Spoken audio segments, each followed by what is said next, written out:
মাছ চচ্চড়ি করবে আর মুরগি রান্না করবে।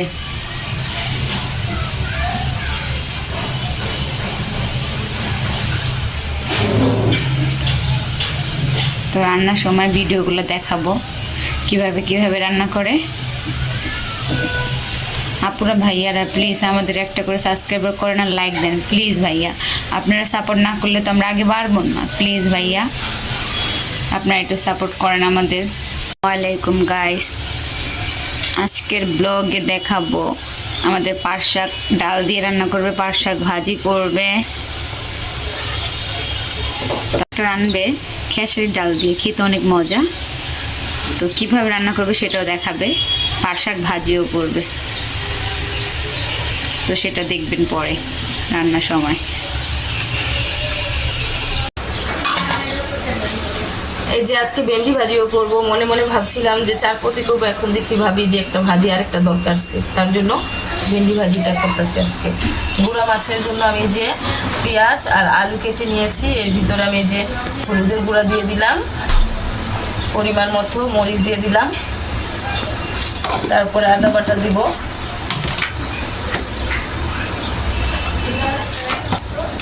এর ভিতরে আমি এটা ঢেলে দিব মাছটা,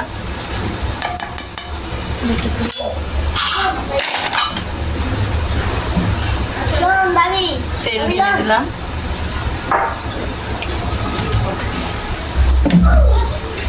কাঁচামরিচ,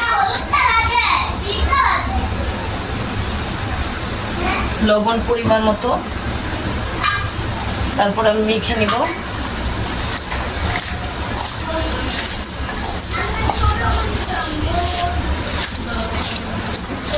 দেখেন মাখার পর কি সুন্দর লাগছে।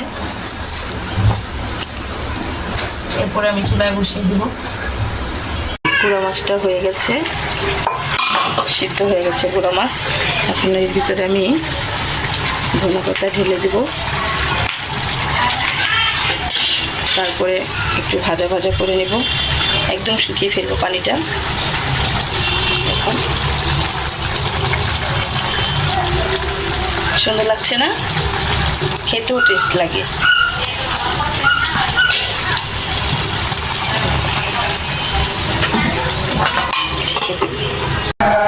দেখুন পানিটা শুকিয়ে গেছে, আমি এখন নামিয়ে ফেলবো।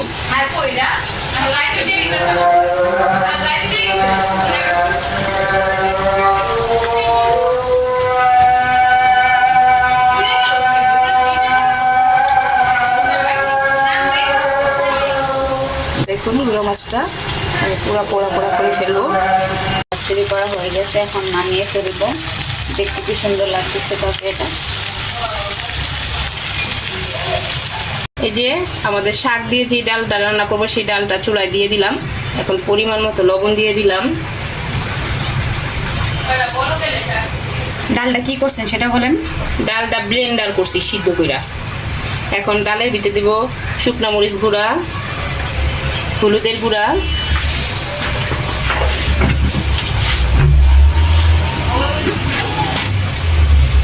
একটু আদা বাটা দিয়ে দিলাম, আদা রসুন বাটা,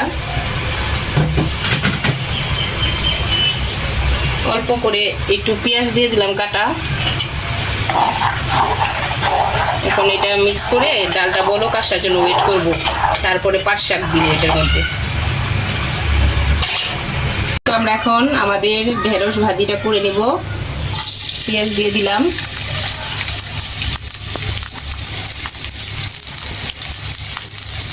এখন ঢেঁড়সটা ঢেলে দিব।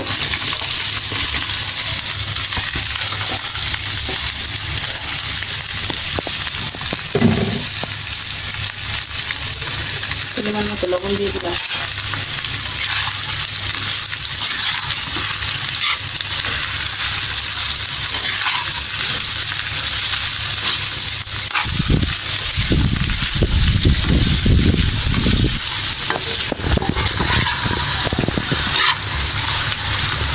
ঢেঁড়সটা ঢেকে দিব। ভাজিটা হয়ে গেছে, এখন আমি ভাজিটা নামিয়ে ফেলবো।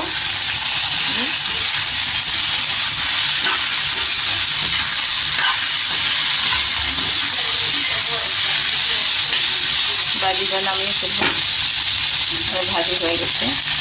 এখন আমি তার ভিতরে মুরগিটা ভাজা বসিয়ে দেবো। তার জন্য আমি যে কড়াই বসাইলাম, হয়েছে তেলটা। এখন এর ভিতরে আমি মুরগিটা ঢেলে দিচ্ছি।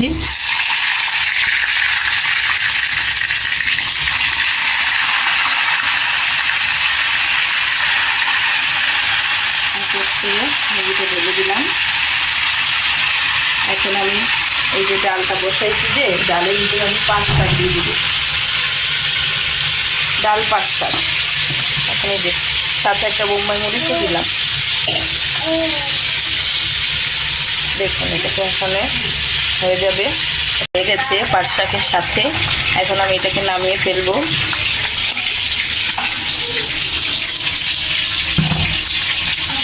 নামিয়ে ফেললাম। এখন আমি যে কড়াইটা বসিয়ে দেবো, বাগার দেবো। তাহলে এই যে পেঁয়াজ বসিয়েছি, মুরগি ভাজা হয়ে গেছে। এখন আমি এটা কুচিয়ে ফেলবো। আর আমার পেঁয়াজও লাল হচ্ছে, আমি ডালে ঢেলে দিব।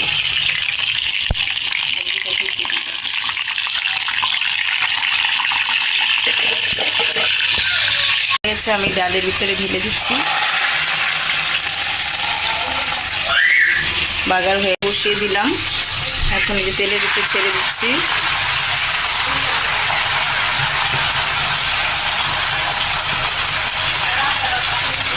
এর ভিতরে আমি পেঁয়াজটা ঢেলে দিব।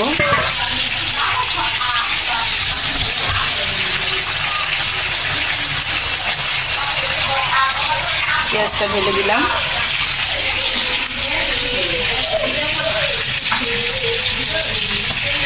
পরিমাণ মতো লবণ দিয়ে দিচ্ছি। তারপর একটু ঢেকে দিব। ভাজিটা হয়ে গেছে। এখন আমি 5 শাকটা নামিয়ে ফেলবো। দেখুন ভাজা ভাজা হয়ে গেছে। অনেকে আবার 5 শাক ভাজিতে শুকনো মরিচ দেয়, কিন্তু আমরা শুকনো মরিচটা খাই না 5 শাকে। আমার আম্মুর এটা অনেক প্রিয় শাক। সবাই কম টম খায়, কিন্তু আমার আম্মুর অনেক পছন্দ আছে। অনেকদিন ধরে বলছে যে 5 শাক দেখো না, রাস্তায় কি 5 শাক নাই? তো আজকে দেখলো আমার বাবা, তাই এই যে 5 শাকটা কিনে পাঠালো। এখন ভাজিও করলাম, ডালের ভিতরে অল্প কিছু দিলাম। মুরগির জন্য পেঁয়াজ বা গরম মশলা সব কিছু দিয়েছি, লবণ। এখন পেঁয়াজটা আমি ভালো করে ভাজা ভাজা করে নেব। মুরগিটা আমার ভাজা হয়ে গেছে। এখন আমি পেঁয়াজ দিয়ে মুরগির তরকারিটা বসাবো। তারপরে দেখুন আলু ভাজবো। মুরগি কিছু আলু দিতে, বাচ্চারা অনেক সময় কী হয় আলুটা পছন্দ করে, আলুটা দিতে হয় না থাকে। তো আমি একটু আলু দিলাম। আমাদের বাচ্চারা আলুটা মুরগির সাথে পছন্দ করে। এর ভিতরে আমি জিরা ফাঁকি ঢেলে দিচ্ছি। জিরা ফাঁকি ঢেলে দিলাম। এখন আমি মরিচের গুঁড়া, এই যে হলুদের গুঁড়া দিয়ে দিলাম। এখন মরিচের গুঁড়া দিলাম।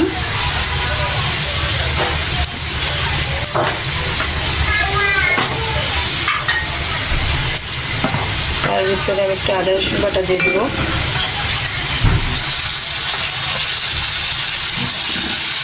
নেড়ে দিব।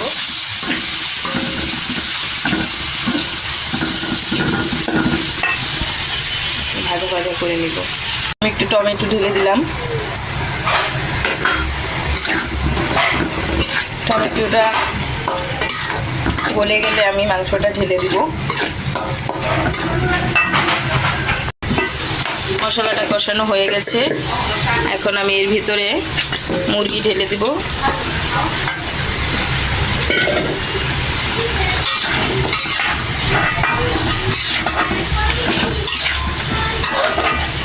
মুরগি আর আলুটা একসাথে দিয়ে দিব, কারণ দুটোটাই আমি ভেজে নিয়েছি।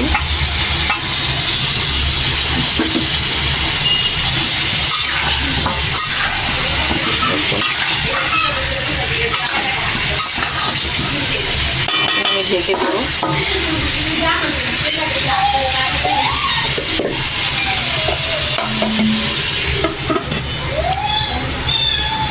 ঢেকে দিলাম। কষানো হয়ে গেছে। পানির ভিতরে আমি একটু পানি ঢেলে দেবো।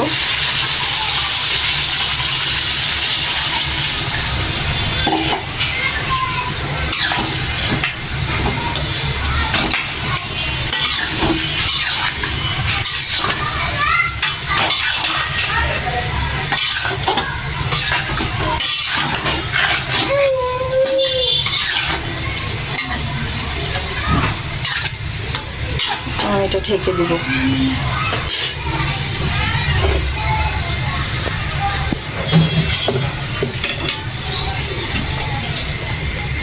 বলক আসলে এটা শুকিয়ে নামিয়ে ফেলবো। আজকের মতো সব রান্নাবান্না কমপ্লিট হলো। এখন আমরা দুপুরে খাবার খাবো। তো সব রান্নাবান্না কমপ্লিট সেটা এখন আবার দেখাবো। ডাল, পাট শাক, গুঁড়া মাছ চচ্চড়ি, যে ভেন্ডি ভাজি, সব রান্নাবান্না শেষ হয়ে গেছে। তো সবাই ভালো থাকবেন, সুস্থ থাকবেন, এখানে বিদায় নিচ্ছি। তো আমাদের বেশি করে শেয়ার, কমেন্ট, লাইক দিবেন, সাবস্ক্রাইব দিন প্লিজ আপুরা ভাইয়ারা। আসসালামু আলাইকুম।